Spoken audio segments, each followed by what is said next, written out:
Olá, olá, olá! Seja bem-vindo a mais um episódio do Justiça Certa. Eu sou Diego Barbosa e hoje nós vamos trazer para você um programa totalmente diferente. Um programa que é onde a gente vai mostrar para você que sim, o seu problema financeiro tem solução. E aí eu te faço uma pergunta. Se você pudesse ter o seu problema financeiro resolvido em apenas 3 horas, ia te ajudar? Pois bem, é sobre isso e outros assuntos que a gente vai falar no programa de hoje. Não é isso, doutor Ian? É isso mesmo, Diego. Hoje vamos falar sobre 3 liminares muito interessantes. Um em menos de 4 horas que conseguimos a limitação dos descontos para essa pessoa, um jovem de 28 anos. E depois liminares de segunda instância que também conseguimos no mesmo dia. E depois vamos falar aqui sobre casos mais concretos, palpáveis, de sentenças de mérito. Inclusive um acordo também especial aqui para a gente falar aqui no nosso podcast. Então é isso. Roda a vinheta que a gente já vai começar.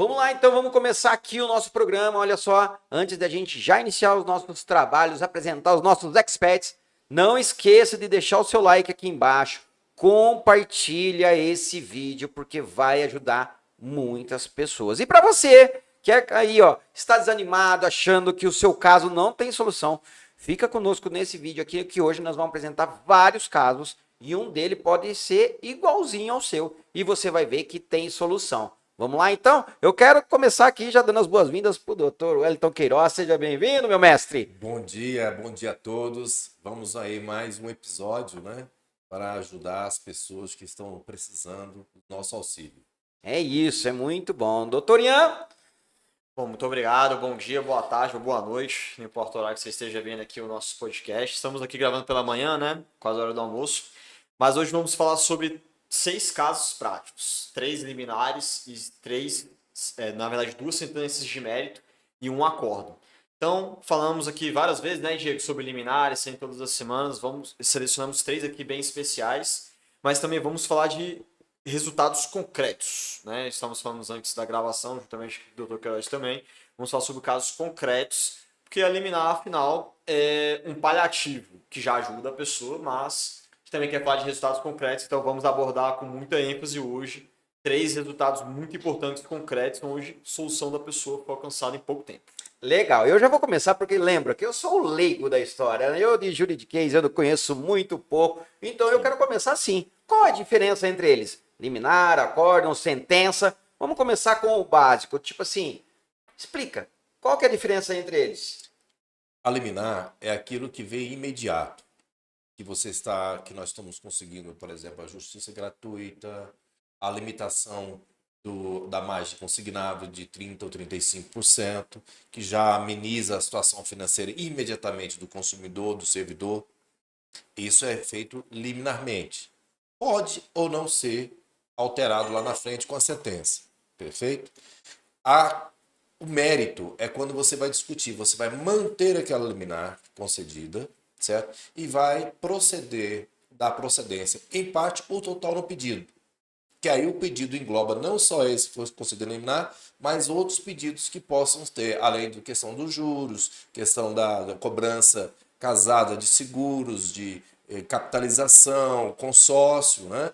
E a cobrança também de juros sobre o próprio parcela do seguro. Legal, bacana. Maravilha. Esclarecidos. Lembrando que se você tiver dúvida e estiver assistindo esse vídeo, não importa a hora, deixa o seu comentário aqui embaixo que a gente vai responder para você a sua dúvida. E claro, né? Você já sabe que se tiver alguma dúvida que você queira resolver ponto a ponto, aqui embaixo também tem um link do nosso WhatsApp para você falar com o nosso time. Doutor Ian, nós vamos começar com qual caso então, meu caro? Nós temos 6 casos. Nós vamos começar então com liminares ou sentenças? Vamos falar aqui sobre liminares inicialmente. Então eu já gostei da liminar, porque liminar é jogo rápido, né? Jogo rápido. Porque meu bolso dói hoje, não é daqui a pouco não, ele tá doendo hoje. Então liminar é uma coisa que a gente consegue realmente com um curto prazo. Sim. Vamos começar com esses casos então. E eu já vou chamar a atenção aqui que o nosso podcast está dando efeito, viu, Diego? Porque um amigo meu pessoal, ele viu o nosso podcast e ele veio submeter a situação dele para mim. Então, ou seja, um amigo pessoal veio me procurar, ele entrou num viés de tomada de empréstimos, ele é secretário parlamentar, então ele tem um cargo comissionado, e ele tinha uma limitação acima de 50%.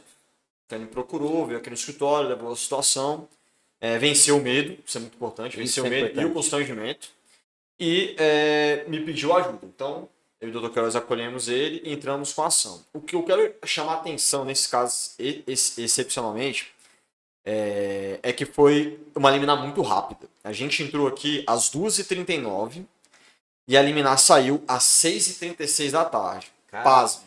Menos de 4 horas. Isso significa, doutor, que o judiciário já começa a ter empatia com os problemas do consumidor. Os problemas, você começa a ver com bons olhos as demandas que estão surgindo para ele apreciar. E complementando o que o Dr. Queiroz disse, hoje a limitação é entre 35% ou 30%. Nesse caso eu pensei aqui, poxa, vou submeter um pedido subsidiário. O que é um pedido subsidiário? Existe o pedido principal, mas o artigo 326 do CPC, ele garante que você pode fazer um novo pedido caso o primeiro não seja apreciado. E eu pedi, nesse caso aqui, que a limitação fosse 30%. E o juiz concedeu. Então, pasmo. Entramos às 2h39 e às 6h36 houve a concessão do pedido liminar, acolhendo o pedido subsidiário e determinou a limitação em 30%. Lindo. Muito bom. Então foi um caso muito importante, especialmente para mim, que se trata de um amigo pessoal, né, que ele sabe do nosso trabalho, abriu para ele algo íntimo e conseguimos entregar no mesmo dia o resultado.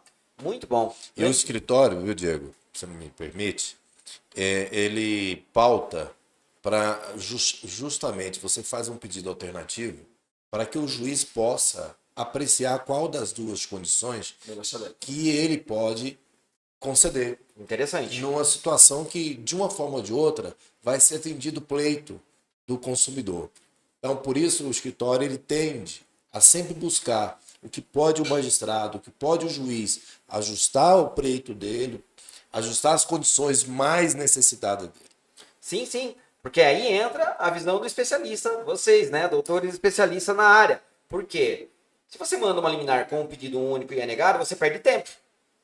E automaticamente vai ter que voltar de novo, e tem o custo emocional. Então isso realmente faz toda a diferença e muda realmente E chamar a atenção aqui que, em que pese enfatizamos com muita veemência que seja para o servidor público, aqui no caso é um cidadão que tem cargo comissionado, ou seja, ele não é servidor público, mas o consignado nesse caso aqui se equipara, ou seja, ele é passível de limitação.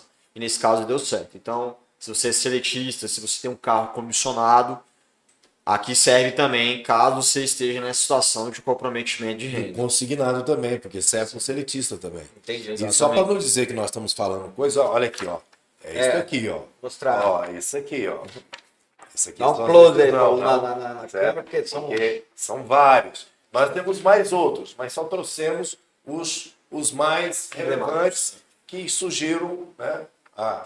Aqui que nós vamos falar com vocês sobre coisas concretas que está aqui, Diego, mostrando para você. Você já deu uma lida, ficou com certeza, impactado, foi né? verificar, fiquei impactado. Positivamente. Positivamente. É uma coisa que nos alegra, né? Porque você que está assistindo, eu sei, eu já tive também um problema com dívidas, e eu sei o quanto é humilhante, o quanto é desgastante, o quanto que suga a nossa energia. E muitas vezes a gente fica realmente pensando, eu não tenho mais saída. E isso é muito perigoso, isso é muito triste. E aqui a ideia justamente desse episódio é que mostrar que sim, você tem saída sim. E aqui a ideia é falar, mostrar e mostrar a estratégia, inclusive, que foi utilizada, que é para você ver que é possível. Não precisa ficar sofrendo. Não precisa. Então, basta dar um passinho. Peça ajuda dos especialistas aqui que dá certo. Mas vamos se aprofundar. Então aí a gente teve um caso. Eu gosto de enfatizar, não é porque é amigo, não, mas eles tratam todos os clientes realmente com muita empatia, com muito carinho, porque a gente entende que cada processo é um processo pessoal, né? É um processo que você tem ali os sonhos, os desejos, as frustrações de pessoa, de gente do lado, que realmente por muitas vezes está sofrendo. Então, nesse caso específico, menos de 4 horas é fantástico, né? Principalmente nesse quesito que realmente onde a gente cai para brigar com o judiciário, né? Para ele poder ter uma visão empática realmente disso, para ele começar um pequeno movimento de mudança. E nós sabemos que os bancos realmente eles exploram, né? Os servidores, os seus clientes de maneira em geral, com vendas casadas, nossa, aí depois vocês vão comentar sobre mais esses assuntos. Mas vamos lá, vamos avançar ainda dentro dessa liminar, que eu acho que é o mais importante. Me explica um pouco mais sobre o caso, doutor Ian. Então, tipo assim, entrou com a liminar, qual foi o objetivo dela, o que a gente conseguiu com ela, qual que foi a aplicação dela, se foi imediato, se não foi. Conta um pouco mais para a gente entender o caso como um todo. Para rememorar um pouco, para identificar só o comprometimento, vamos dizer assim, o nível do comprometimento, gente, tem que ver o contra-cheque da pessoa. Sim. Né? A gente vai ver a que pé está o desconto e fazer uma proporção. Se estiver acima de 35%, quanto maior o comprometimento, maior seria o efeito da liminar. Nesse caso aqui é 50%, que estava de comprometimento. Então, vou cortar você, porque assim, beleza. Entre ele te procurar e aí vocês analisarem e entrar com a liminar, demorou quantos dias? Então, aqui houve uma facilidade, porque ele tinha apenas o consignado. Entendi. E ele fez uma única operação de consignado. Entendi. Então, como você bem colocou, cada caso é um caso, não dá para padronizar. Então, nesse caso aqui, especialmente, houve uma única operação de consignado, 2 operações, mas não houve renegociação. Então, a documentação para ele juntar foi muito mais simples. Então, ele trouxe a documentação, fiz os cálculos.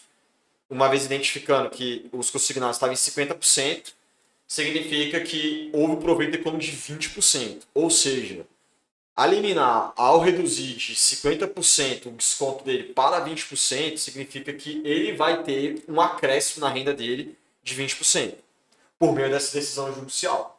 Então, efetivamente, foi esse o resultado prático para ele, antes mesmo de uma sentença. Como o doutor Queiroz colocou no início, a sentença ela vai confirmar ou não.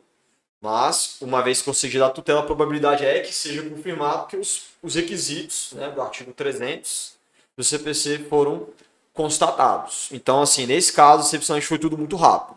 Então, nos reunimos, vamos dizer assim, terceira semana de janeiro, na semana subsequente, entramos com a liminar. Foi menos de uma semana tudo e o resultado no mesmo dia. Menos de 10 dias com resultado em menos de 4 horas. Exato. Isso é comum, doutor Queiroz? Não é comum, mas é o que nós esperamos dos magistrados que são sensíveis à causa. Eu disse por que a causa? A causa dos consignados, do servidor público, né? Porque nós estamos diante, não é o servidor, ele não está querendo dar o calote. Não. Ele não está querendo pagar o banco. Só está querendo ajustar as suas condições com o que está na lei. Qual? Fugiu, ele tomou empréstimo, foi para 70%, 80%, né? 60% do seu líquido. Bom, isso está impactando na vida dele. Está fazendo com que ele não tenha condições de sobreviver de forma adequada, de forma digna. Então, nada mais justo, se o banco não faz isso administrativamente, dele buscar o judiciário, para que o judiciário acomode adequadamente a margem e o banco dilata o prazo, altere o prazo para adequar a margem. Ou seja, até aí, o que o banco está perdendo? Absolutamente nada.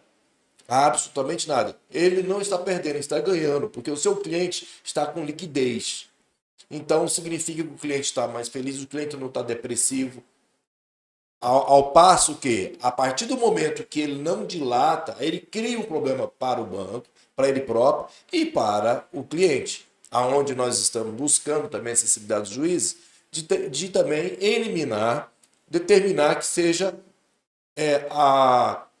dilatado o prazo do contrato para adequar a margem do contrato, a margem que foi definida de 30% a 85%, dependendo do caso. Legal. Lembrando que o Justiça Certa, assim como a ideia nossa é realmente pulverizar, levar essa informação para que você tenha cada vez mais conhecimento e venha entender as possibilidades de você realmente buscar, né, ajuda e para resolver o seu problema e agora ainda mais de maneira rápida.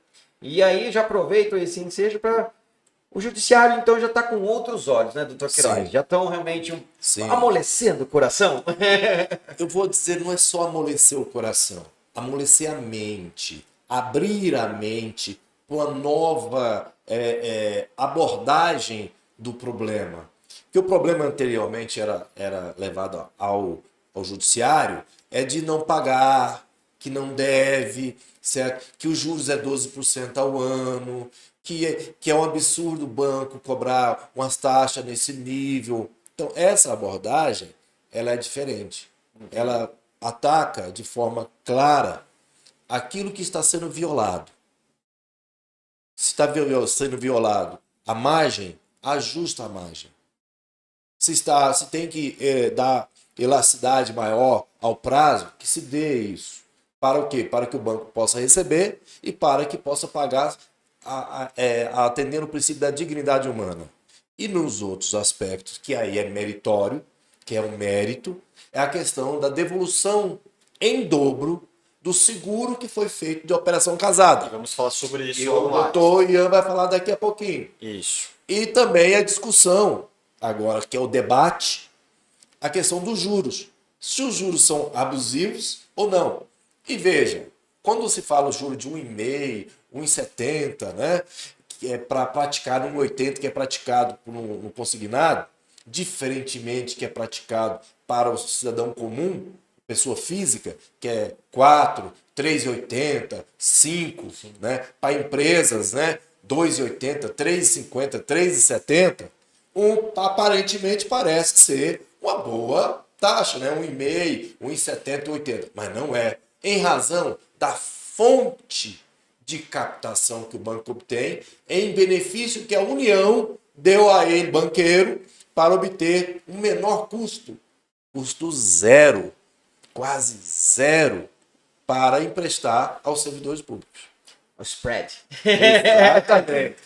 Você vai ver muito. Se você olhar, assistir os nossos outros episódios, você vai ver muito que o Dr. Queiroz bate muito nisso. Porque isso justifica essa cobrança abusiva do banco. Porque ele alega que ele ganha pouco. Mas na realidade não é bem assim. É muito que eles ganham, tendo uma margem gigantesca e realmente assim onerando nós que precisamos muitas vezes aí fazer esse empréstimo. E né? pior quando fala que a inadimplência é muito alta. Não, tem. Mas, Então enfim. assista os outros episódios que você vai gostar. Nós vamos falar agora de duas outras liminares, né? Lembrando que liminar é aquela que sai rapidamente. Uma de primeira instância e outra de segunda instância. Isso. Explica isso. Porque, tipo assim, para a pessoa entender o caminho, né, do processo da liminar, positiva ou negativa, né, da negativa do judiciário. Vamos explicar. É o seguinte, Diego. Nesse primeiro caso aqui, a liminar foi deferida em primeira instância. O que isso significa? O êxito foi imediato, porque foi direcionado ao magistrado. O magistrado ele identificou que houve os requisitos do artigo 300, que a liminar tem que ser fundamentada nesse artigo. Então, você demonstrando a probabilidade do direito, perigo de dano e a irreversibilidade da medida, o magistrado ele consegue. Qual é a probabilidade do direito? De maneira aqui bem didática. Há legislações cabíveis ao caso, tanto distritais quanto federais, que uma vez o desconto está acima de 35, tem que reduzir. Ponto. Qual o perigo de dano? É a subsistência da pessoa, ou seja, é o ganha-pão dela, é o salário dela que está sendo afetado por força de empréstimos.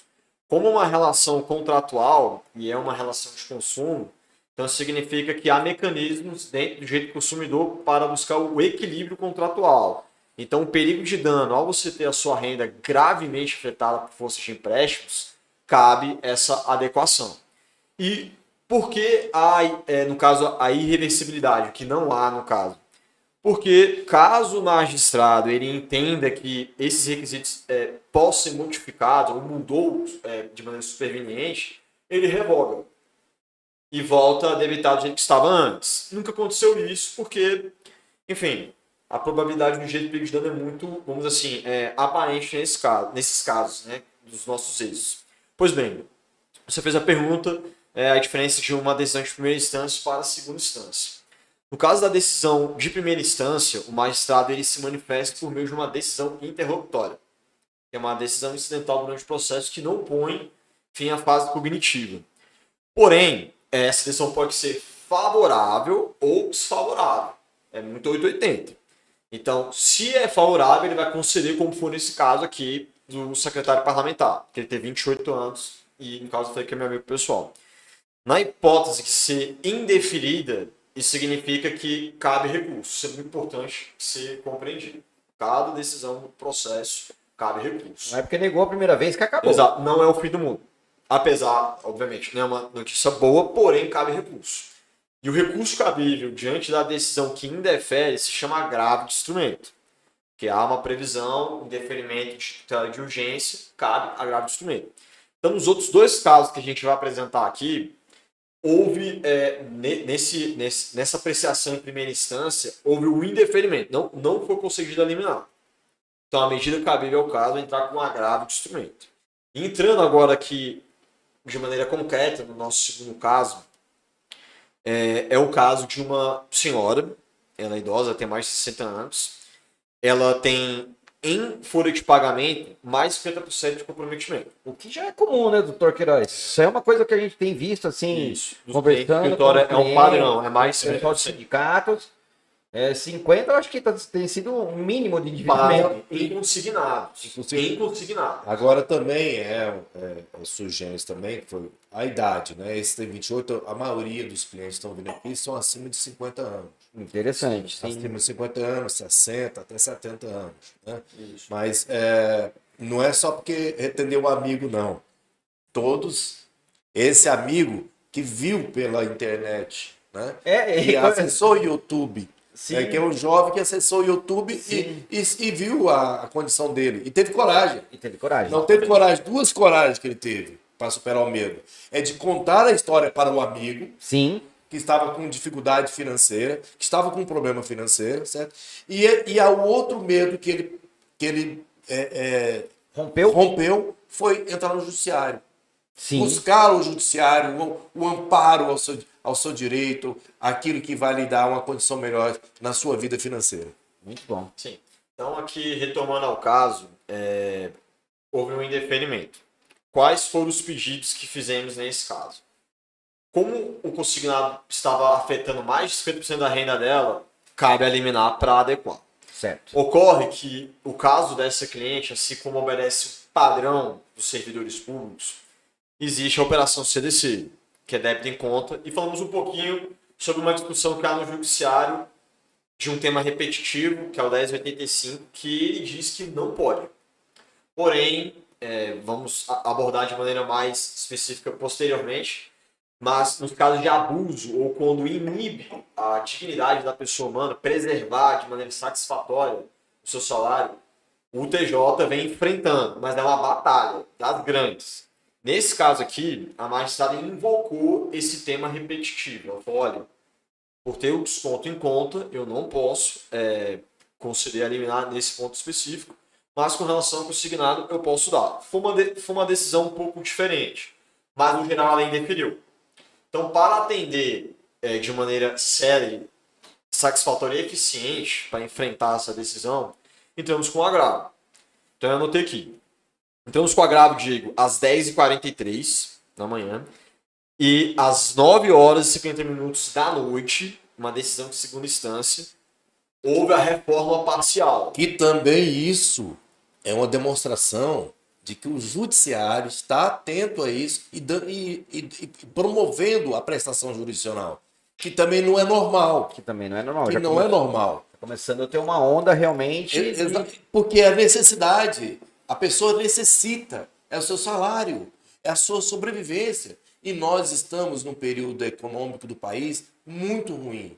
Então, e isso também, pelo desembargador, foi sensível.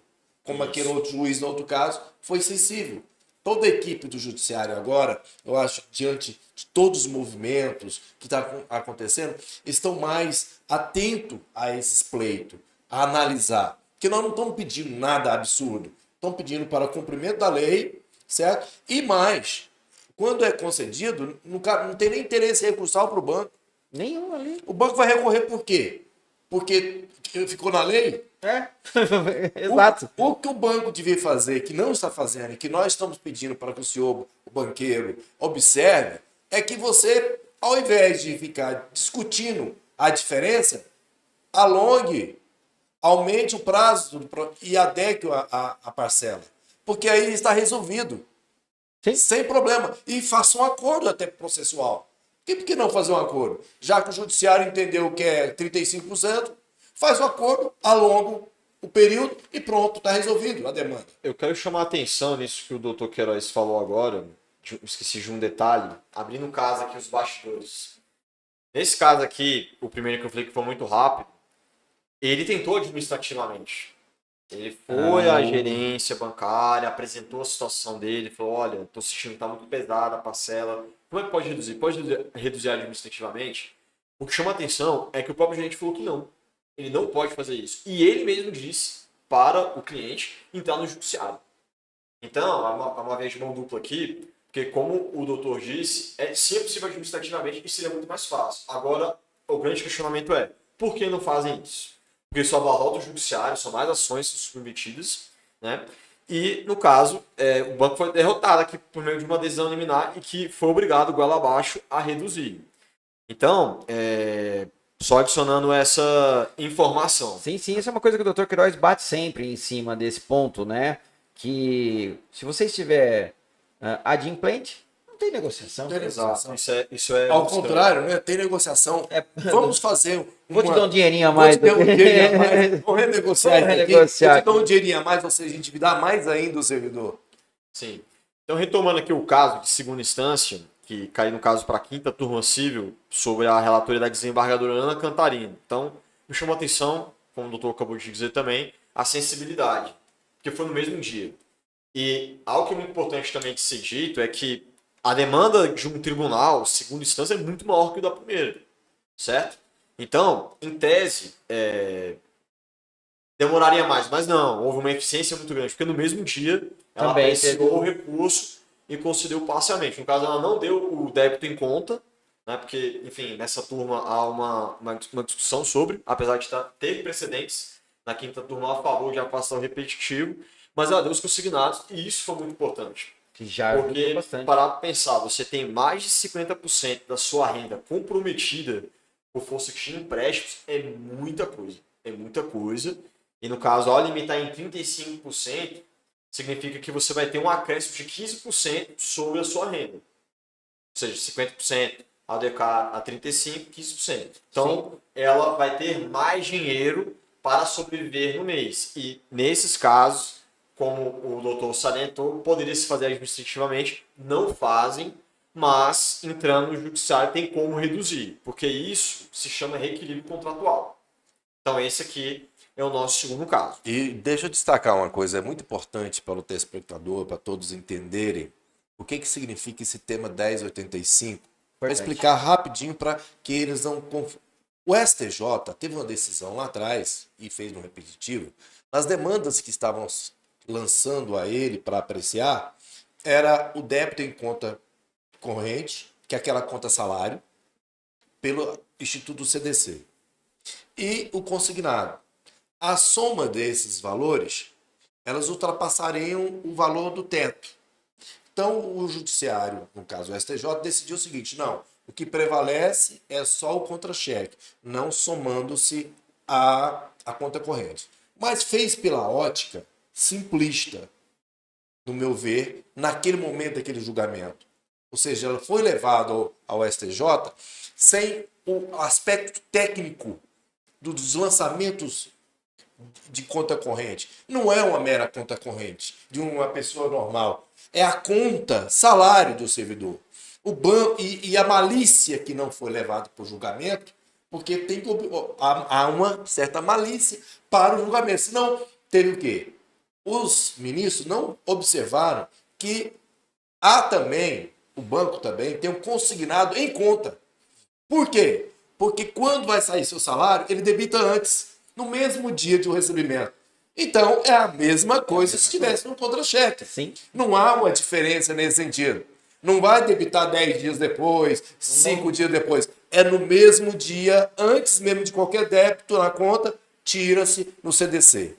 Não dá poder de Então, escolha. isso é uma situação que o judiciário no STJ não apreciou, não foi levado a isso. E acreditamos, como agora está acreditando várias turmas, que realmente pode ser calculado diante o princípio da o quê? Da dignidade humana. Se somado esses valores, tem pessoas aqui que estão com casos com 90%, 80% do salário, até 100% do salário. Isso. Então a grande questão aqui Muito forte. o que prevaleceu, o Dr. Queiroz acabou de explicar, uma visão contratualista. Ou seja, assinou, tem que cumprir naqueles termos.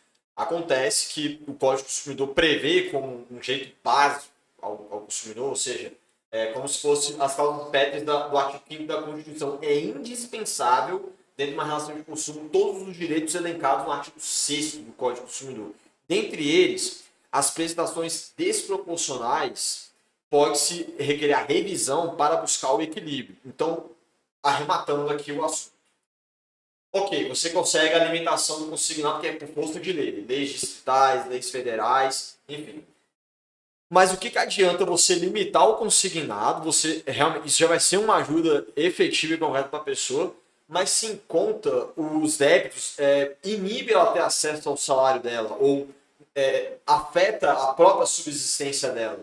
Então, é um choque de princípios, ou seja, um princípio contratual, assinou, realmente, há uma obrigação da pessoa pagar, o banco tem o direito de receber, mas será que essa prática do banco ela é maior do que a dignidade da pessoa de receber o seu salário? Ou seja, como acabamos de dizer, não é calote, é tão somente um ajuste, ou seja, é dilatar o prazo do contrato, vai demorar mais para pagar, mas o banco vai continuar recebendo e vai preservar entre 65% ou 70% da renda da pessoa para sobreviver.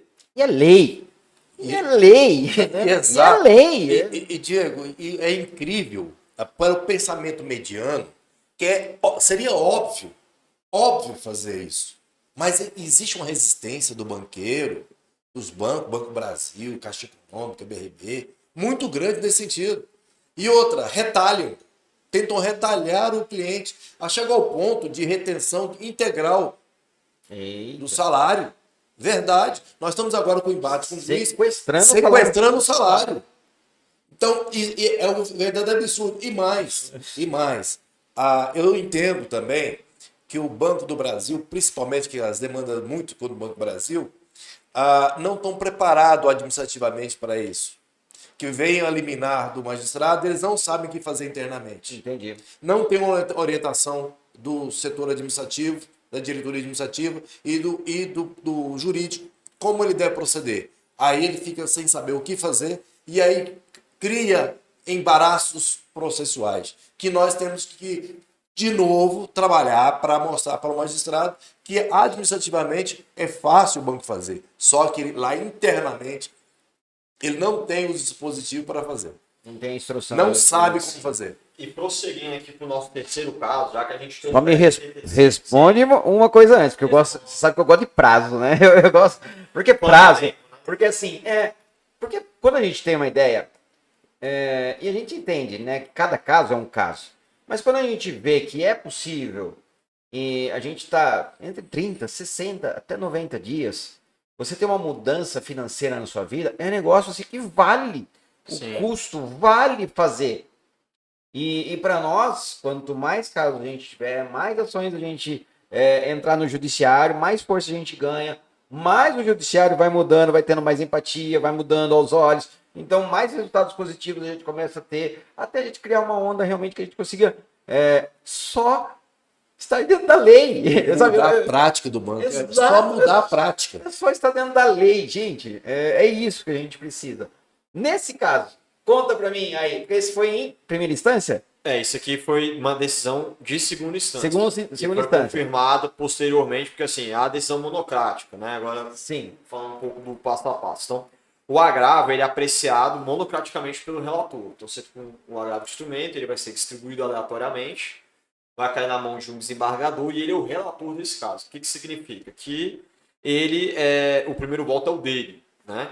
E, naturalmente, ele vai apreciar, né, havendo pedido liminar, só que depois vai ser submetido à turma colegiada, onde mais 2 desembargadores vão julgar junto com ele para confirmar ou não o efeito dessa liminar. Estou falando especificamente desse caso. Então, houve a decisão monocrática.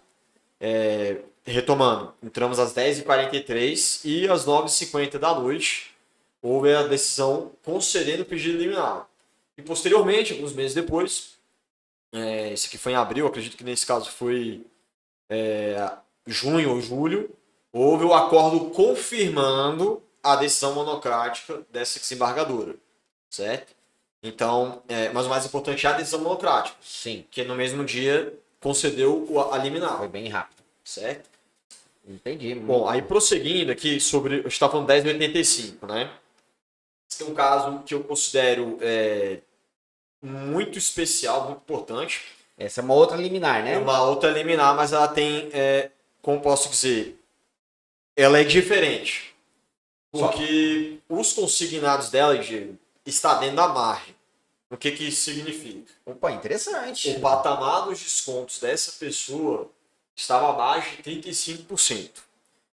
Porém, ela tem um débito em conta. O débito em conta significa que, ao somar o débito do consignado com o empréstimo debitado em conta, aí sim denota-se um comprometimento. Então, somando os dois, dá 50%.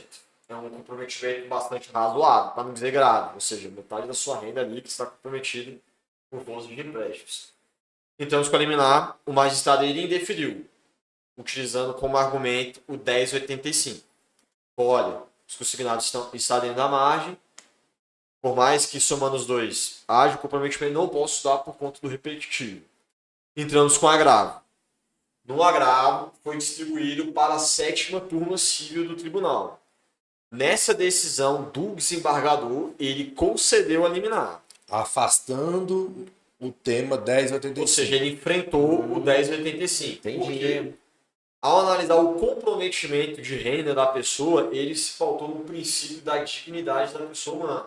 Ou seja, como acabamos de dizer agora há pouco, entre o enfrentamento do princípio contratual, pacta sunt servanda, força obrigatória dos contratos, e o princípio da dignidade da pessoa humana, que estamos falando de preservar o salário da pessoa, ele enfrentou o repetitivo, afastou a aplicação dele para conceder a liminar e determinar que o banco se abstivesse de praticar descontos que fosse acima do que vem debitando. Ou seja, vamos supor que os débitos são de R$10.000 e isso corresponde a metade da renda dela. Sim. Então teria que adequar a 35%, ou seja, teria que reduzir. E, no caso, houve o encaminhamento para a primeira instância e o magistrado foi obrigado a intimar o banco, né, para que ele proceda dessa forma. Então, retomando, é muito importante essa liminar porque houve um enfrentamento do repetitivo. E como falamos aqui, é uma batalha muito grande que o escritório trava. Porque a situação das pessoas hoje na sociedade, à medida que atendemos os clientes, vemos pronunciamentos judiciais, existe muita gente que tem o consignado e o débito em conta. E a soma dos dois, há casos que nem salário recebe. De caso do BRB, por exemplo, distrital, onde você, servidor público distrital, tem como a fonte pagadora o BRB, seu conta salário é do BRB, você tem o consignado, você tem um débito em conta, falta dinheiro, você entra com uma antecipação de 10%, vira uma bola de neve, até que o BRB fica provisionando o seu salário. Ou seja, antes de entrar salário, não tem salário que já está provisionado. Então é muito grave. Então é preciso ser submetido a essa situação do enfrentamento do 1085 essas pessoas que não estão recebendo salário. Esse caso aqui, eu entendo que 50% de comprometimento é grave, mas existem casos muito mais graves, muito mais sérios, onde é 70%, 80%, ou como já falamos, acima de 100%. Ou seja, antes de entrar o seu salário, mesmo se você para de se alimentar, pagando, você está devendo. Não, é incrível. Essa Isso é uma situação. situação Entende? chega a ser vexatória, né? E nesses casos, nós no escritório, nós definimos uma estratégia de primeiro cuidar do que está mais afligindo o consumidor, que é o quê? A adequação à margem e o prazo do processo. E entramos com a outra parte, que é a revisão contratual, que é em relação aos juros, que é em relação às questões dos outros débitos. Para quê? Para que não balançasse e tivesse uma efetividade da prestação jurisdicional imediata, Sim. aquele que ele tem que imediato. E o imediato, que é mais à frente, a discussão se os juros são indevidos, se não são indevidos, se são abusivos, se a cobrança de operação casada, se ela é legal, se não é ilegal. Isso fica para frente. Segunda etapa. Para a segunda etapa. Para justamente não prejudicar a sobrevivência do consumidor.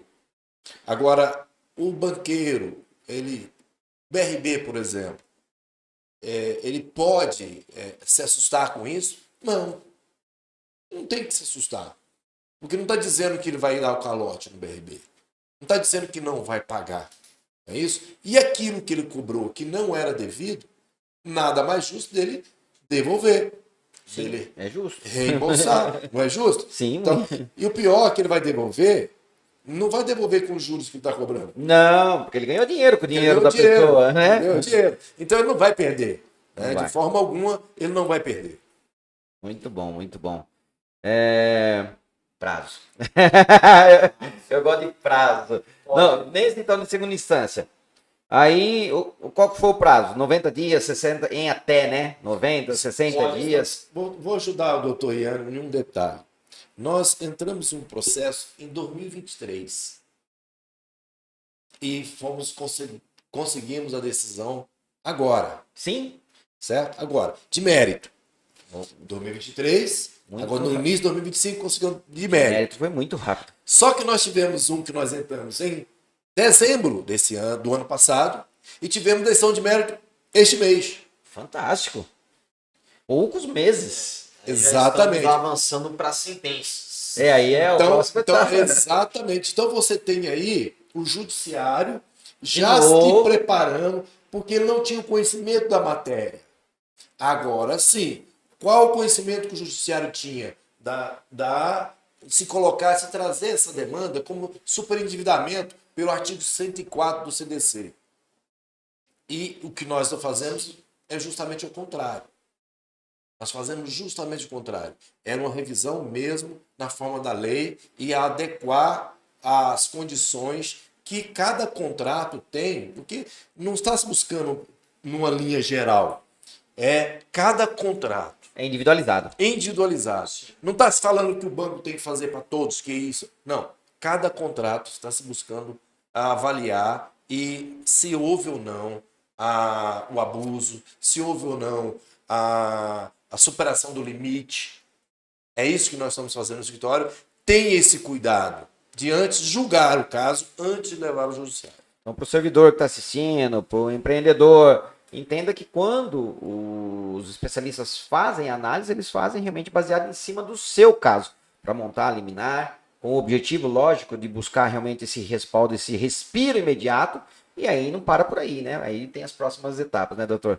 Sim, prazo aqui, estou vendo aqui no cabeçalho da nossa impressão. Mostra, porque eu gosto que gente- mostra o documento. A gente entrou no dia Isso. 23 de... Rapidinho, doutor. A gente entrou no dia 23 de janeiro do ano passado, né, 2024. E a decisão sobreveio no dia 30 do 1, ou seja, 7 dias. Aí foi ajuizada. Agora não lembro exatamente quando que o magistrado ele se pronunciou, porque são muitos casos. Esse é sentença ou ainda é liminar? Isso aqui é uma decisão monocrática, né? Foi Tá, a decisão de segunda instância que apreciou o indeferimento. Ok. Ou seja, entramos com a ação, o magistrado indeferiu por conta do 1085, entramos com o agravo de instrumento para enfrentar a decisão interlocutória dele, sobreveio a decisão desse desembargador, no caso a 7ª turma civil, e ele concedeu a liminar. Então, no prazo de ingressar com a ação, 7 dias depois conseguimos a liminar para a pessoa. Então aqui foi um prazo um pouquinho maior, 7 dias. Mas ainda assim, se você parar para pensar, estou com uma renda extremamente comprometida e em 7 dias eu consegui já uma adesão que vai reduzir em 15, 20% o que eu estou pagando, já é muito relevante. Não. Eu vou dizer para você, se eu tô numa situação que realmente é totalmente adversa e eu estou com dificuldade, lógico, quanto antes sair é melhor. Exato. Mas o fato de sair já me ajuda. Não importa se é com 30 dias, 60 dias, 90 dias ou 180 dias. Não importa. Porque assim, porque se você não cria essa ação, se você não dá esse passo, na hora que você pisca, passou um ano e você tá na mesma. Sofrendo, sem dinheiro, entendeu? No aperto, sem perspectiva de vida, porque a gente entende que, no caso do servidor, é muito difícil ele ter um plano B de negócio para ganhar, ter fonte de renda. E você fica engessado, literalmente, por o quê? 5, 10 anos da sua vida? Eu acho Não, que eu você tô não- meio acostumado, chega, porque como os 2 primeiros casos aqui foram eliminados no mesmo dia, questão de horas, aí o outro com um pouquinho mais, foram 7 dias, daí eu fiquei meio mal acostumado. Não, Mas isso é que nem Mas foi muito bom. que nem o doutor Queiroz falou. Essas liminares e sentenças que estamos apresentando já está mostrando um olhar diferente do judiciário. E isso é graças ao quê? Às ações que a gente vai entrando no judiciário, o podcast que a gente está gravando, trazendo mais informação para você, é você tomando a decisão, rompendo, né, ali a vergonha, o medo, justamente para que você possa ter uma vida melhor. Mas eu tenho um testemunho para fazer e eu acho importante fazê-lo. Né? Que na sua grande maioria dos pedidos que nós fazemos para o judiciário, para os juízes e desembargadores, nos receber pessoalmente para despachar cada processo, está sendo bastante produtivo, tanto para o magistrado entender o que está sendo proposto, certo? Então, houve essa receptividade dos magistrados em nos receber. Isso é muito E importante. ter a calma de nos ouvir, certo? E procurar entender a matéria. Porque você fazer audiências virtuais, certo? Despachos virtuais, não dá a essência... Falta conexão. Total. Conexão humana, né? E está crescendo cada vez mais a receptividade em atender o advogado. Agradecemos muito aos magistrados e desembargadores por nos conceder essas condições de nos receber pessoalmente. E isso é um ato do escritório, né, que traz à luz realmente o carinho que se tem em cada situação, porque nós entendemos a importância, né, daquela ação em si. Porque, como eu disse, entendemos os sofrimentos, os medos, as frustrações e precisamos resolver isso para que a pessoa realmente volte a ter ali um respiro financeiro. Mas chama a atenção que realmente cada caso aqui do escritório a gente despacha presencialmente. Sempre vai eu, o Dr. Queiroz. Enfim, às vezes quando a agenda bate, a gente se organiza, vai um, vai outro, enfim, mas sempre eu e ele. E é muito importante isso para, como você falou, de ter o contato humano, não ser tão somente a redação de uma peça, manda para o sistema, o outro lado, no caso do magistrado, o assessor, ele olha, não, vou lá e passo. Não, o magistrado também entender o zelo que a gente tem com o nosso cliente, de ir lá, olho a olho, demonstrar a situação específica dele, porque por mais que nós advogados temos muitos processos, muitos casos, cada caso aqui, essa pessoa tem uma história. Sim. Essa pessoa tem uma história do que levou ela a tomar empréstimo. Então, assim, por isso que também temos esse zelo de ir pessoalmente e demonstrar, como posso dizer, esse tato também pelo cliente. E o judiciário também entender que todo o despacho que fazemos aqui é pessoalmente, tem um caráter único, né, especial. E nós temos um caso aqui de cassação da sentença do juiz. Que eu vou falar dela agora. De mérito. Isso é O juiz negou. Na verdade, ele extinguiu. Negou tudo. Negou a nossa pretensão, extinguiu a ação, certo? E o tribunal cassou a decisão. Eu vou explicar essa situação aqui agora, que foi o seguinte. E agora nossas próximas 3... Agora vamos falar de sentença. Vamos falar agora concretamente. Antes da gente ir para a sentença, então você que está assistindo, lembra, você precisa da nossa ajuda, clica aqui embaixo no link do WhatsApp, fala com o nosso time, você vai ser atendido, vai ser analisado o seu caso, vai ser passada uma proposta para você e pode ter certeza que aqui o time do Dr. Queiroz vai te ajudar a resolver o seu problema. Mas vamos lá então para sentença. Vamos Vamos falar falar de dos últimos casos aí. agora. Ó, a gente vai falar aqui sobre duas sentenças de primeiro grau, mas antes eu vou chamar a atenção para uma apelação, para que a pessoa entenda. Apelação, o que é apelação? É um recurso cabível para enfrentar a sentença. Ou seja, houve a sentença, pôs fim à fase cognitiva do processo, você já apreciou o mérito. Ou seja, houve petição inicial, houve contestação, houve réplica, taxatura para impugnar o que foi dito na contestação. Enfim, não houve perícia nesse caso, não houve, mas aí sobreveio a sentença. Então a sentença, ela apreciou tudo o que foi dito na primeira instância e pôs fim à fase cognitiva. Resumindo, Sim. fui lá, entrei com a ação e o juiz falou, não, você não tem razão. Exato. Né? Ele apreciou e cabe recurso. Isso, Cabe que aí- recurso. O que foi dito aqui nessa ação? Esse aqui é um caso de uma senhora idosa. Ela tem mais de 60 anos. Ela é pensionista do INSS, certo? O que chama a atenção no caso dela?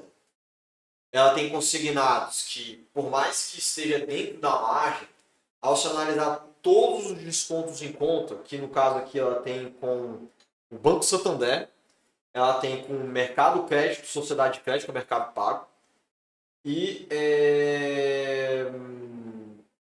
Bradesco. e o Bradesco. Então ela tem empréstimo com 4 instituições financeiras. Aqui o que pedimos? Revisão contratual do prazo de vencimento. Ou seja, pasma, já falamos isso em outros episódios. A soma de todas as parcelas de empréstimo dela, pasma, supera 2 vezes o que ela ganha de remuneração bruta. É desesperador a situação. Então, para ela ter condição de sobrevivência, ela tem que fazer uma contabilidade para ter acesso ao dinheiro. Porque senão nem a alimentação é respeitada. O banco não quer saber. Então, o que foi feito? Indicamos todas as cláusulas de vencimento final, indicando a revisão para que se dilate e o prazo de todas essas operações se adeque ao limite consignado. Então, primeiramente, o pedido em 30% e depois em 35%.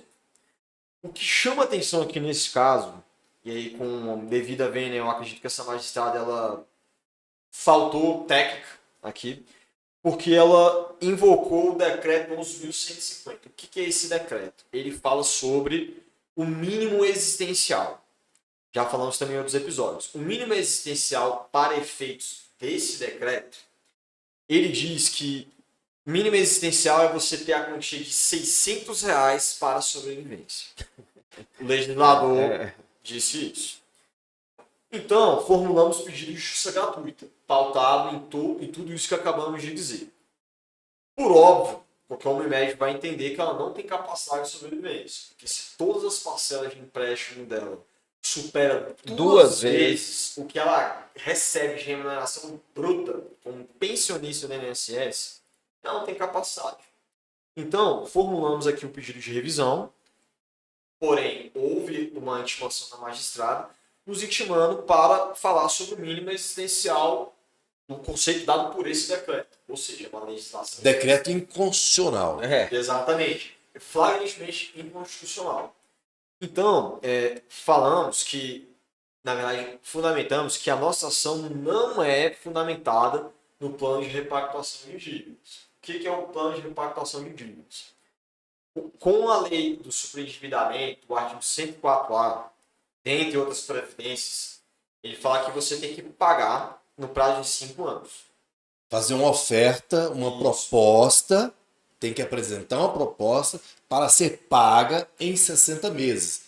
E tem que se submeter ao banco para saber se o banco Ele aceita essa ou não. Entendi. Então, nas nossas ações, Diego, há sempre uma preliminar para deixar escancarado de forma direta que não queremos saber do plano de repactuação de dívidas. Sempre pedimos a inaplicabilidade do plano de repactuação de dívidas. Por quê? Não podemos generalizar que o nosso cliente ele pague em 5 anos, Não. sendo que cada caso é um caso. Ou seja, pode ser que para um faça sentido, mas para o outro não. Então, por isso que a ação revisional é a medida cabível, que cada caso é um caso. Então, retomando aqui o que a magistrada pontuou, ela disse que depois nos manifestamos, falamos que o decreto é inconstitucional e que ele é irrelevante ao caso, porque estamos falando de revisão contratual, certo? Foi decepcionante ler a sentença dela. Porque fomos surpreendidos com uma sentença que extinguiu a ação. Nossa. Extinguiu a ação. Porque não comprovamos o nosso interesse de agir. Porque ela ganha mais de R$ 600. É um absurdo, né? É um É absurdo. um absurdo. Ela Ela não leu, né? Ela não leu o pedido. De causar indignação que aconteceu nesse caso. Porque, pá, no outro caso que foi 50%, conseguimos eliminar em segunda instância e foi dando repetitivo. Aqui a primeira instância, evidenciamos por meio dos contratos que supera 2 vezes o que ela ganha de remuneração bruta e ação festiva. Não, é um... É um absurdo. Então, o que acontece aqui? E bastidores, essa majestade elogiou a nossa petição. Estava muito bem fundamentada, organizada e recebeu que deu esse- Me dá uma... e recebemos esse presentinho, ou seja, a ação extinta, mas ficou muito bem organizado. Tá, o presentinho foi a ação extinta. Doutor Queiroz sabe que eu tenho tesão em reformar sentenças enfim, decisões, enfim, para amoldar, melhorar o direito, né? Sim. Melhorar não, amoldar o direito que a pessoa realmente tem. Enfim, entramos com a apelação. Recurso cabível para enfrentar essa sentença. O que acontece aqui? Alegamos várias questões e o doutor Queiroz também vai debruçar aqui deste caso. Primeiramente, ela não poderia ter extinto a ação, se tratando de um decreto, primeiramente porque nossa ação não trata de plano de repactação de dívidas. Então, é o que eu chamo de um erro de premissa fática. Ela não deu, ela não entendeu o que estávamos dizendo. Pedimos a cassação dessa sentença porque todos os pressupostos da ação estavam presentes, era uma revisão, ou seja, tinha que ser apreciado um pedido de revisão do prazo de vencimento. Despachamos com os desembargadores, sobreveio o julgamento, e foi muito interessante as razões desse julgamento, porque a quinta turma civil bateu especificamente nesse ponto. Eles enfatizaram que nós pautamos na inaplicabilidade do plano de repactação de dívidas, que é o artigo 104A. Então, a magistrada não poderia nos obrigar a entrar pelo plano de repactação, porque o advogado elege qual é a medida cabível do seu cliente. Não pode o magistrado fazer isso. Ele vai apreciar o pedido, tudo bem. Mas ela não poderia caçar da forma como caçou. Então, pontuamos que a magistrada se precipitou a extinguir a ação nesse formato. Pedimos a cassação e que fosse retornar nos autos para a primeira instância para que aprecie os pedidos adequadamente. Ou seja, nessa ação, por reconhecido os pressupostos da ação, a sentença estava incondizente, então ela foi cassada. O que ela decidiu foi cassado. Agora, está com prazo para recurso. Como o doutor falou aqui recentemente, não faz sentido o banco também recorrer, porque não tem prejuízo para ele. Sim. Então, somente adequar a margem.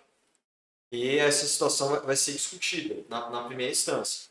Então, a sentença foi cassada, agora estamos aguardando escoar o prazo para recurso, para retornar à origem, né, à primeira instância, para que seja apreciada a petição. Aí vamos fazer uma visita a essa magistrada, né, doutor? Explicar a situação. Explicar, isso foi falta um pouco de empatia, ou de entender que o judiciário, o magistrado, ele não tem que dizer como que o advogado vai formular o pedido, ou qual será a forma que ele vai optar. Se eu estou entrando com a ação revisional, ele não pode julgar que essa ação revisional não pode ser porque teria que ser superendividamento. Ou se entrar com a superendividamento, não, você tinha que entrar com a revisional. Não, ele tem que julgar o que foi pedido. O que foi pedido. E adentrar as questões que foi abordadas. Mesmo que ele, no seu convencimento, seja o contrário. Mas ele enfrente com conteúdos bem fundamentados, com disposição bem clara, enfrentando o quê? O que está dentro dos autos, as provas.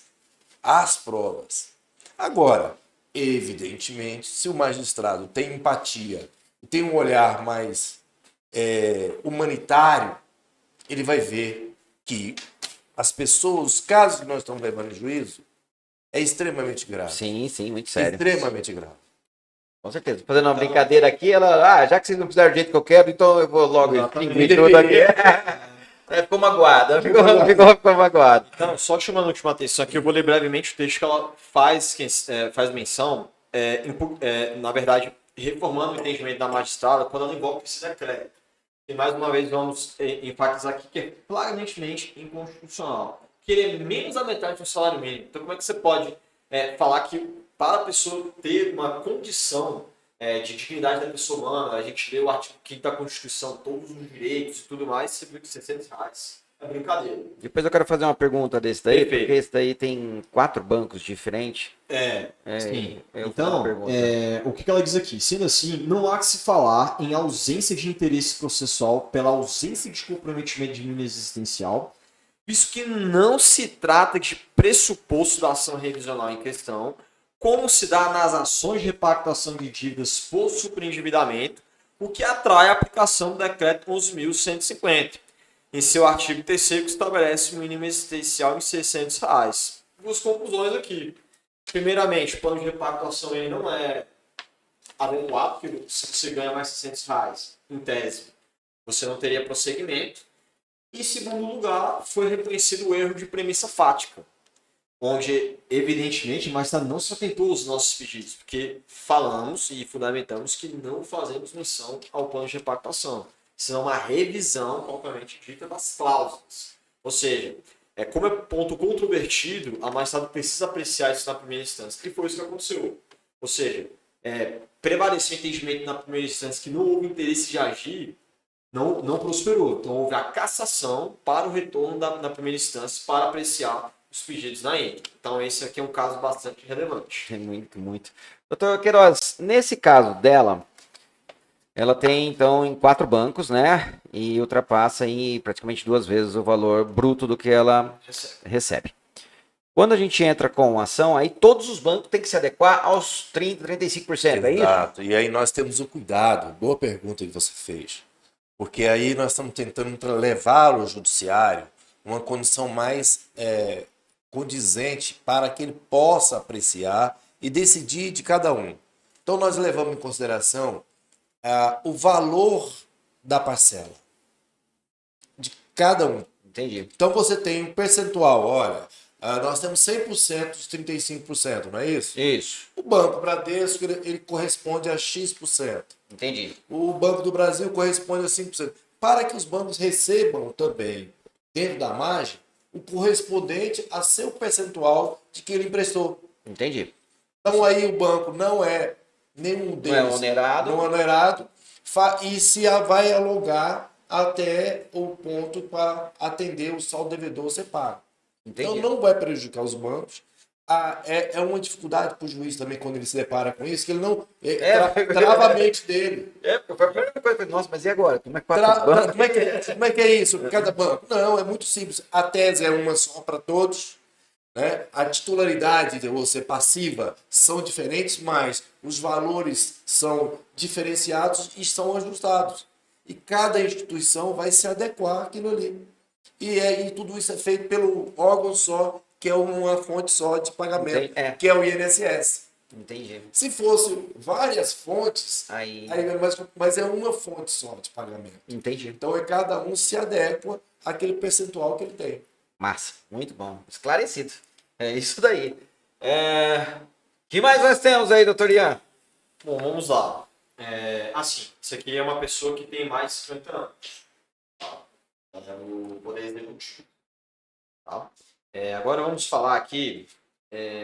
Não, perdão. Deixa eu só. Esse aqui é pessoa do INSS que eu vou falar agora, que é do Poder Executivo. Isso, a do INSS, só mais um caso. Então, agora os próximos passos dela no caso, temos que aguardar escoar o prazo do recurso. Ok. Porque, como falamos aqui desse episódio, as decisões judiciais cabem recurso. Então, aqui, por exemplo, pode estar com baixo de declaração ou até mesmo com recurso comercial. Só como falamos aqui também, não faz sentido que não há prejuízo para o banco. legal. Mas ele pode fazer. Vai voltar o processo para a juíza, para ela agora dar o andamento à ação. A mesma? Para mesmo. Olha, excelência. Voltaremos no próximo episódio para falar sobre esse caso, hein? Eu tenho certeza que ela vai estar mais sensível. Agora com certeza, né? Agora falar na segunda vai mudar o olhar instância. dela. Mas atualizaremos nos próximos episódios. Vamos falar na segunda instância que nosso recurso também foi bem escrito, mas dessa vez teve o provimento, né? Tem um caso aqui, que é esse aqui. Esse aqui eu vou deixar o último pro melhor. Perfeito. Vou deixar o último pro melhor. Esse outro caso aqui, vamos falar de algo, uma tramitação de um processo muito rápido, apenas consignados. Ela tinha um CDC também, mas a família se sensibilizou com a situação da cliente e pagou, liquidou. Ok. Certo? Então, ela tinha antes. A família fez uma vaquinha, Isso. foi lá e quitou. Até isso caberia a ter uma ação revisional, né? Sim, Cara. e vai ser feito. No caso, ainda não entramos, mas vai ser feito. Vai ser feito. Mesmo Mas- sendo liquidado, Já, nós Isso fazemos uma revisão. simplifica as coisas, mas naturalmente tem que analisar subjetivamente as condições do pagamento. Sim. Como foi liquidada a operação, de que meios, enfim. Mas isso é uma outra história. Então, pelo fato de não ter operação CDC aqui, simplificou. E a discussão ela versa especificamente apenas para os consignados. Então isso significa que, como ela tinha apenas os consignados e temos que eliminar, provamos que o limite estava muito acima, novamente 50%. Então, pasmo, padrão, a maioria dos servidores públicos é acima dos 50 anos, o comprometimento é mais de 50%. Houve uma antecipação da tutela, foi adequado para 35%. E sobreviveu a contestação, impugnamos a contestação via réplica. Entramos com a situação no dia 5 de dezembro do ano passado. 5 de dezembro. Dia 20, recesso do judiciário. Sim. Não houve só questão de Teve urgência. expediente, plantão. tá? Dia 20 é o dia 20. Dia 21, os prazos retornaram. E no dia 28 de fevereiro, houve sentença De mérito. procedente os nossos pedidos. Menos de 70 dias. Exato. Exatamente, foram menos de 2 meses. Então aqui, ela confirmou a liminar que ela concedeu anteriormente. E, além de conseguirmos a justiça gratuita, e determinou a dilatação do prazo, Fantástico. mantendo as mesmas condições. Só que vamos entrar com uma outra ação, discutindo juros e cobranças indevidas, seguro, consórcio, título de capitalização. Que sempre tem. Sempre tem. Mas o que chama atenção aqui é a eficiência e a celeridade desta vara. Porque entramos em 5 de dezembro, dia 28 de fevereiro. Pode falar, Vara, pode falar. Pode falar, então vamos falar. É a 17ª vara Civil do Brasil. Muito bom. Muito bom. Então foi muito rápido. Então isso significa, por exemplo, se o seu caso especificamente é apenas consignados, é bem possível, conforme for a eficiência, em 2 meses você ter uma sentença de mérito ao seu favor, determinando que o banco que ele não pode debitar acima da sua margem, em menos de 2 meses. Isso é incrível. Isso é uma E veja, isso não é para prejudicar o banco. Não. Porque o banco só aumenta Ele vai o receber. prazo, aumenta o prazo e pronto. Ajuda, só ajuda. Isso daqui, gente, se chama equilíbrio contratual. Sim. Há uma onerosidade excessiva, porque está pagando mais acima da margem, e está pedindo tão somente para reduzir, obedecer à margem, força de lei, e dilatar o resto. O banco vai continuar recebendo, não há nem prejuízo para o banco. Porque, como o doutor disse aqui, enfatizamos, a ação não é para dar calote no banco, é buscar o equilíbrio contratual. E se você tem 50% da sua renda comprometida com consignados, evidentemente há uma prestação desproporcional, abusiva para você. Então essa é um caso bem interessante que em menos de 2 meses tivemos uma sentença de mérito. Isso é uma coisa fantástica. Exato. Agora E era um servidor do executivo. do executivo. Agora nós temos um do judiciário. Vamos falar do judiciário agora. É esse outro aqui que você guarda. Esse aqui. Ah, não. É verdade. Deixa eu pegar aqui. São tantos, Isso. São tantos. Esse aqui, ele tem menos de 50 anos, esse nosso cliente. Ele é técnico do judiciário e ele tem consignados e operação CDC. Então, obedece o mesmo padrão. Vamos com a liminar, provamos que está acima da margem. Nesse caso, especificamente, conseguimos ir 30%, conforme o que falamos antes, estamos com pedido subsidiário. Se o magistrado ele entender, aí é um juízo específico dele, ele pode conceder em 30. Ele concedeu em 30. Essa é uma juíza que particularmente eu gosto das decisões dela.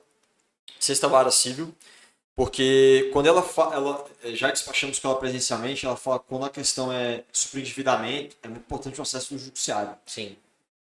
E, como falamos em outros episódios, um breve parênteses, é uma dificuldade da justiça gratuita para clientes específicos, por conta do critério objetivo do tribunal.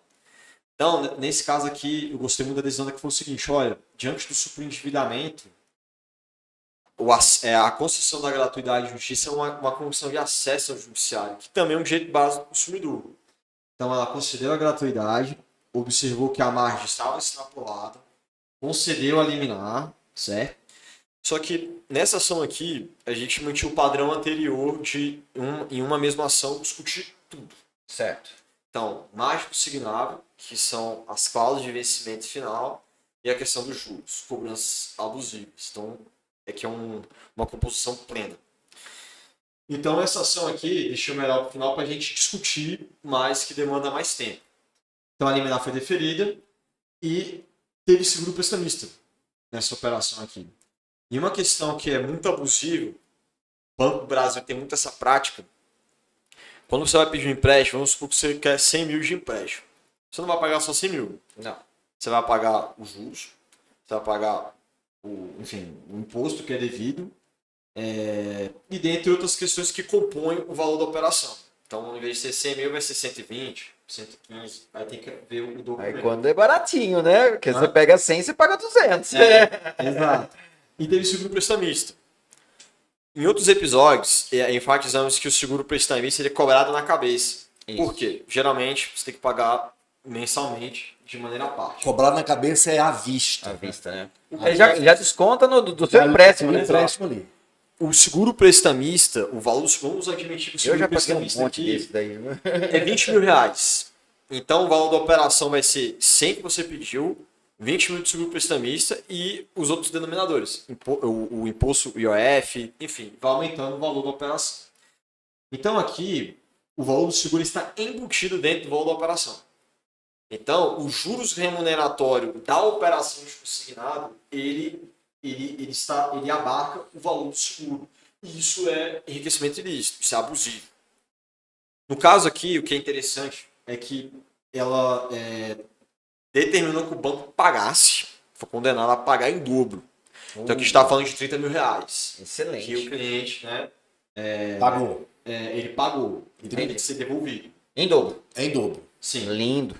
Entende? Só que com relação aos juros, vamos debruçar aqui também que ela entendeu que não juros de 1% ao mês não é abusivo. Ela defende uma tese de que os juros têm a média de juros pelo Banco Central.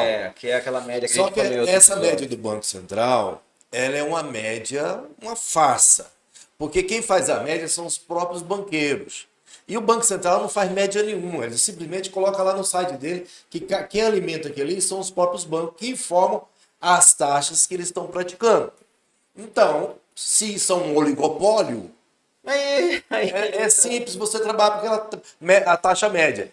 E se a taxa média está acima da taxa média, então já deveria ter Tem uma revisão. decotado isso. E ela, mesmo vendo que em alguns casos era 38%, 40%, ela manteve. Mas ela não adentrou a questão principal. Qual é? O banco não impugnou a fonte de captação. Aonde o banco tem esse dinheiro para emprestar aqui para ele? Vamos falar das fontes, doutor. Então é a fonte de captação aqui. Entendi. Então, aqui ela deu nos outros, mas sabemos que isso é uma tese nova, essencialmente nova, e que agora vai ser cada vez mais debruçada e esmiuçada para o judiciário saber qual é o verdadeiro spread que o banco utiliza como lucro. Traduzindo para leigo, é tipo assim, ela validou os juros de 1%, ela achou que está dentro da Não é média, abusivo. mas não viu os 2.000% que o banco está ganhando. Exatamente. Então, na concepção daquilo que ela conhece, É aí que falta que você fala sempre, né, doutor Queiroz? Falta conhecimento. Mas é Né? muito importante falar uma coisa aqui que está na cabeça de alguns juízes e desembargadores. Eu não estou querendo discutir o lucro do banco. Eu estou querendo saber se esse lucro é abusivo ou não. Porque a fonte que ele pegou esse dinheiro é do governo, da União. É recurso da União que vai na arrecadação do INSS. Ou seja, a própria União dá condições para que o banco pegue esse dinheiro que é da União e, a custo zero, empresta para o consumidor, que é o servidor. Sim. Agora, ele tem um custo zero e vai emprestar para ter um lucro de 1.500% a 1.800%? Isso é correto? E nenhuma empresa. Isso não é nenhuma, abusivo? Agora a questão aqui... Isso é razoável? que ela fala. Essa que é a questão. Essa que é a questão. Se é razoável. Né? Porque aí nós estamos falando de cada caso é um caso. Cada caso, nós estamos apreciando, cada caso se aplica uma norma e uma visão para o entendimento do magistrado. Agora o magistrado tem que descortinar isso. Botar luz em cima desse Botar ponto. a luz em cima desse ponto. A questão da taxa média, vamos debruçar sobre esse ponto aqui, doutor, que é o seguinte. Ela fala do seguinte, tem gente enfrentando, mas sem adentrar na fonte de captação, que é o essencial. Sim. Ela fala o seguinte. Assim, dentro do universo regulatório atual, a taxa média constitui o melhor parâmetro para a elaboração de um juízo sobre abusividade. Como média, não se pode exigir que todos os empréstimos sejam feitos segundo essa taxa. Se isto ocorresse, a taxa média deixaria de ser o que é para ser um valor fixo. Há, portanto, que se admitir uma faixa razoável para a variação dos juros. Ou seja, ela está dizendo o seguinte, não significa que a taxa média é que você tem que ser aquela taxa. Se você tiver 40%, 30%, 50% acima dessa taxa média, você está dentro. Porque tem juízes que entendem o seguinte, ó, teria que ser 2 vezes mais a taxa média. E os bancos praticam até 3, 4, 5. Sim. Perfeito? Mas essa taxa média já é alta. É altíssimo. Já é altíssima. Ela não está entendendo que já é altíssima essa taxa Custo média. de captação zero. E agora, no nosso caso, que é consignado, é zero custo de captação. E ela pode observar que, e vamos fazer como debater isso, que é uma essência. A essência do banco é o quê? Um concessionário público. É uma concessão pública. Banco é uma concessão pública. Então tem que ter o mesmo tratamento que as concessões públicas têm. Da saúde, do transporte, certo?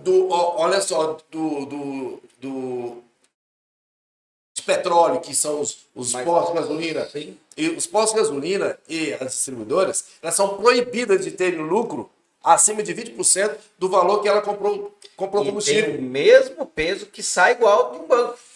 Sim, Né? e um volume Não é enorme. porque um se regula e o outro não.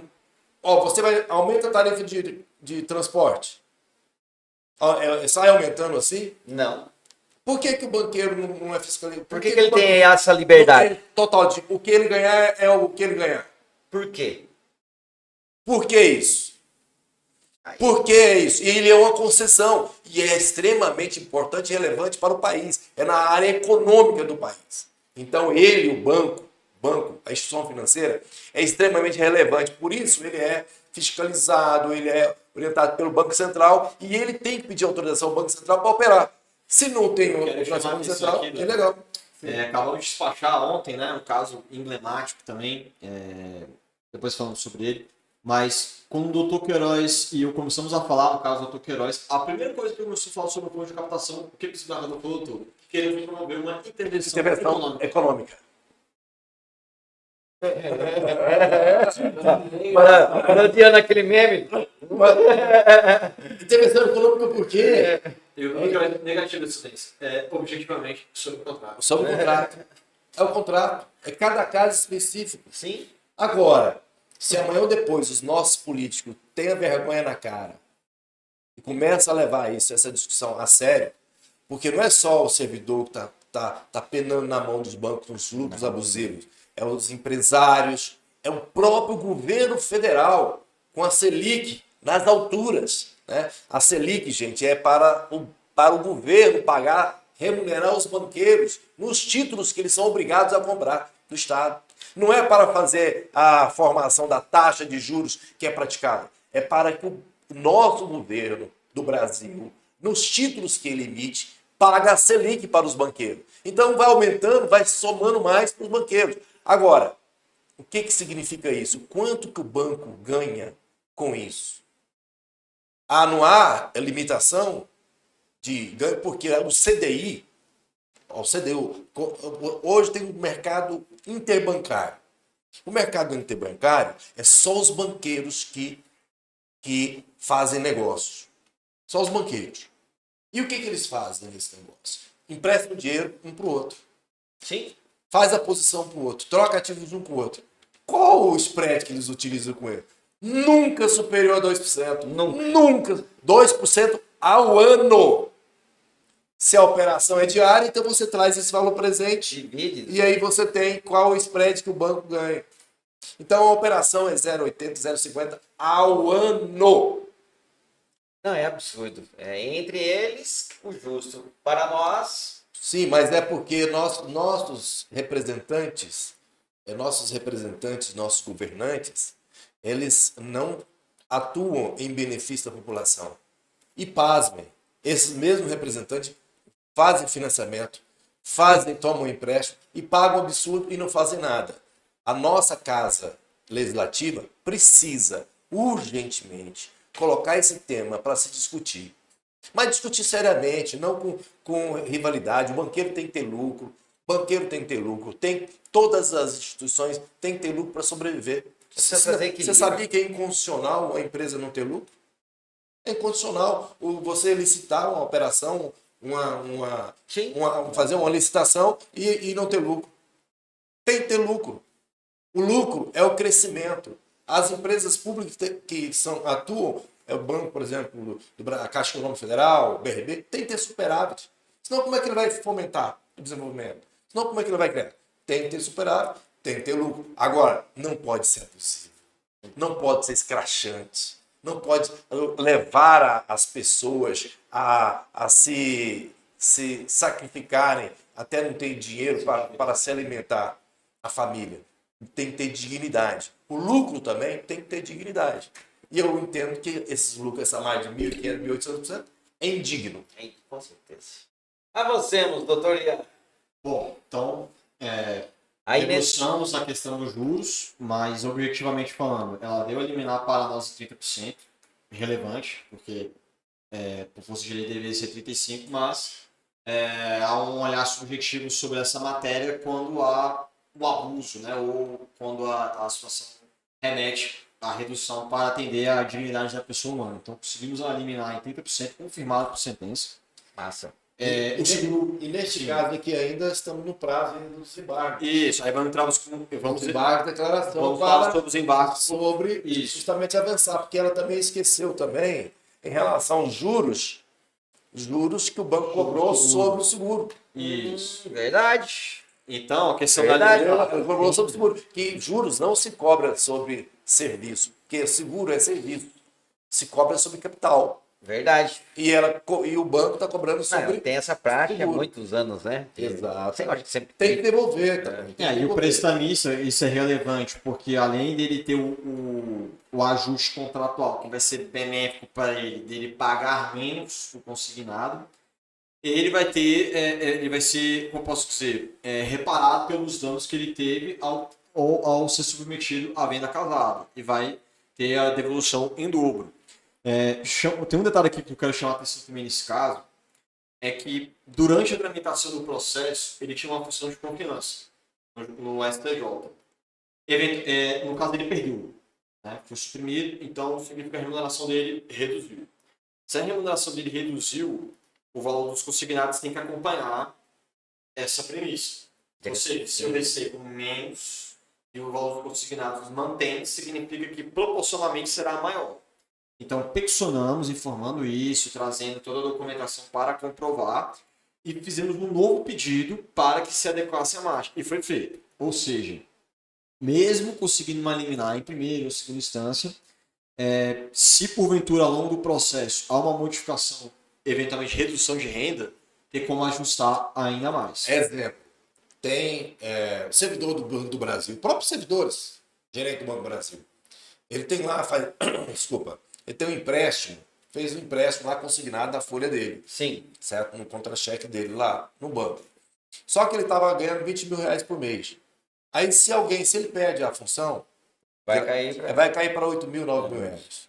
Certo? Se ele teve a base de cálculo sobre 20, o 55 sobre 20, 20 mil, observa que você vai ganhar 8, 9 mil reais. Praticamente já não vai sobrar nada. Não vai sobrar nada. Então, era para o próprio banco fazer esse ajuste. Mas não fazem. Não fazem. Aí, se vier para o judiciário, nós vamos buscar isso. Nada mais justo do que se buscar isso. Você pode ter falado assim, mas doutor, essas causas são tão pequenas, né? Essas causas são tão pequenas para o escritório abraçar e se fazer isso, porque são valores salariais pequenos, que não são grandiosos. Não, o escritório tende a desenvolver, a trabalhar para que a injustiça não fique imperando nesse país.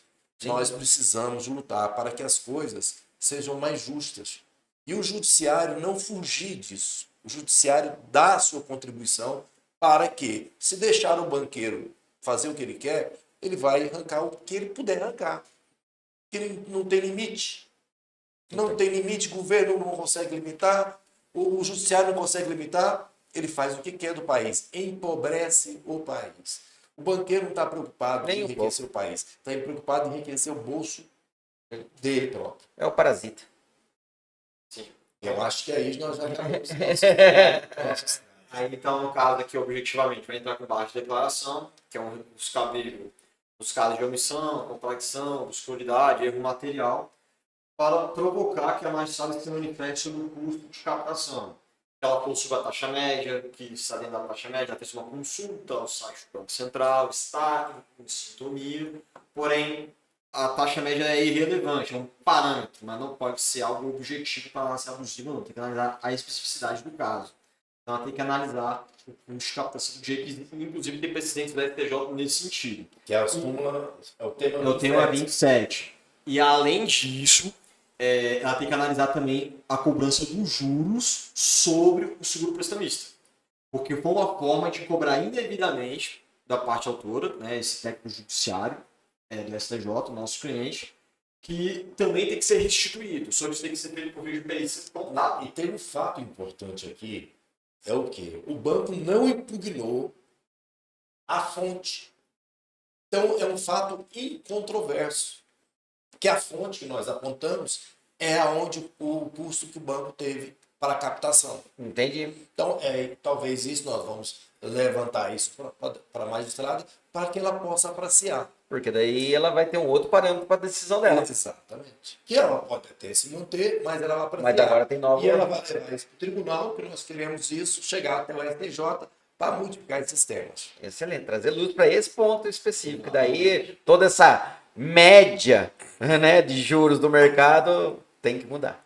Exatamente. Então é isso. No caso dele, então, só fazendo um resumo, baixou para 30%. Reduziu a margem, adequou, melhor dizendo, a 30%. Com um baita isso, geralmente é 35%, mas esse entra no outro rol que temos de 30%. Seguro prestamista em dobro, ele recebeu Seguro, mais ou menos do valor. Dobro. Em dobro. É quanto mais ou menos que ele deu esse? Vai ser 60 e poucos mil corrigido. Muito lindo. E ainda cabe os juros que foram cobrados Sobre o prestamista. Então são 3 coisas palpáveis, concretas e objetivas que ele vai usufruir. Ele não teve essa boa notícia, eu vou dar para ele. Excelente. Tá vendo a notícia agora? Se ele estiver vendo, ele vai saber que estou falando dele. Num prazo de 5 dias. Aí, saindo aqui da nossa gravação, já vou pegar o Dr. Cross aqui pelo braço, vamos lá corrigir e protocolar os embargos. muito bom. E com relação aos juros, aí vamos pedir para se manifestar e provocar a manifestação no TJ, por meio de apelação. Excelente. Então, para você que está assistindo, eu acho que não resta mais dúvidas, né? Se funciona, está comprovado aqui de várias maneiras que sim, nós podemos te ajudar. Que sim, você deve dar espaço importante e buscar realmente uma solução para o seu problema. E é isso, eu gostei demais. Para mim, eu falo que eu sempre sou a parte que menos sabem, então eu gosto de perguntar realmente para que eu possa ter um entendimento. Para mim ficou muito claro os meios que a gente consegue para poder buscar uma solução bem rápida, né? A adequação desses contratos. E isso com certeza vai mudar a vida de muita gente, como já está mudando, inclusive com valores a receber aí de cobranças indevidas. Muito bom, parabéns para vocês. Já aproveito que deixo aqui. Eu fico muito feliz quando eu vejo, porque realmente isso é uma pontinha de esperança para que a gente possa criar realmente um movimento aí nesse mercado. Então, já vou deixar para vocês aqui, deixar a mensagem final de mais esse podcast, mais um Justiça Certa chegando ao fim aqui. Certo. Doutor Ian primeiro, depois para o doutor Queiroz.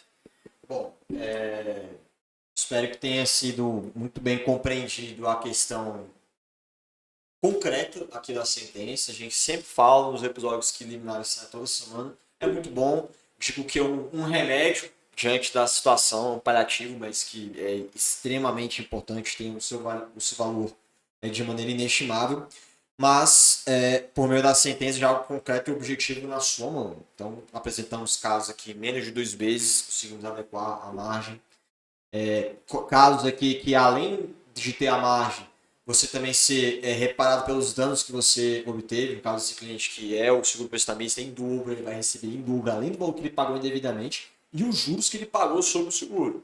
Então, assim, a matéria é complexa, mas o escritório tem total condição de estar dando andamento, e as pessoas que vêm aqui, essas já estão sendo as primeiras que estão usufruindo, né? Muito tempo de amargor, angústia, tensão, mas vai ter um sorriso no rosto quando eu dar essa notícia aqui para elas. Né? Então, espero que tenha ficado claro. Caso não permaneça alguma dúvida ou algo que não tenha ficado muito bem explicado, manda sua mensagem aqui nos comentários do vídeo que nós vamos responder muito em breve.